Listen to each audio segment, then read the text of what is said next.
మా అమ్మాయికి న్యాయం జరగాలని మేము ఇక్కడ నిరసన చేయడానికి వచ్చాము. ఈ సంఘటన ఎవరు చేశారనేది కాదు, మా ప్రతి ఒక్క అమ్మాయికి న్యాయంగా ఉండాలని ఈ సంఘటన జరగొద్దని చెప్పి ఆ ఉద్దేశంతో మేము శాంతియుతంగా జవహర్నగర్ పిఎస్కు రావడం జరిగింది. అమ్మాయి సూసైడ్ చేసుకుంది. ఆ అమ్మాయి ఫోన్ కూడా మిస్ అయింది. అబ్బాయి పేరు నిఖిల్ అని తెలిసింది. పోలీస్ శాఖ వారికి నిన్న నైటే మేము రిపోర్ట్ రాసియడం జరిగింది. ఇప్పటి వరకు ఏ చర్యలు తీసుకోలేదని చెప్పేసి న్యాయం కావాలని చెప్పి శాంతియుతంగా ఇక్కడ రావడం జరిగింది. అబ్బాయి ఎక్కడ ఉంటాడని? అదే ఏరియాలో భవానీ నగర్ రాంపల్లి ఎక్స్ రోడ్లో ఉంటాడని నాకు తెలిసింది. అమ్మాయి ఏ college? Omega college Radhika, Omega degree college Radhika, second year. కాలేజ్కి వెళ్ళింది, పొద్దున బాగానే వెళ్ళింది, ఈవినింగ్ వచ్చింది. కాలేజ్లో కూడా మంచిగానే ఉందంట.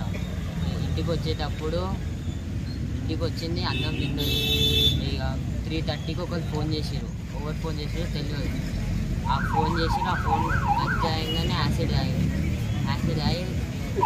ఇంటి ముంగడులో నిలిచింది. అది వెంబడే హాస్పిటల్ తీసుకెళ్ళి చూసి ఇంకొక హాస్పిటల్ రాస్తుంటే మధ్యలో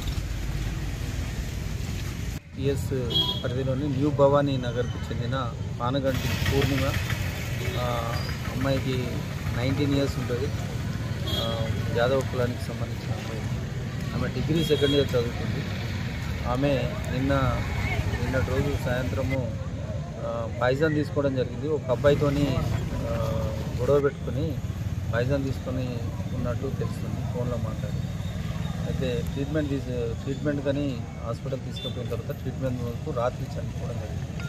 వాళ్ళు కంప్లైంట్ ఇవ్వడం జరిగింది. అందులో ఏం అనుమానం లేదని ఇచ్చిండ్రు. దాని మీద 194 BNSలో కేసు కట్టడం జరిగింది.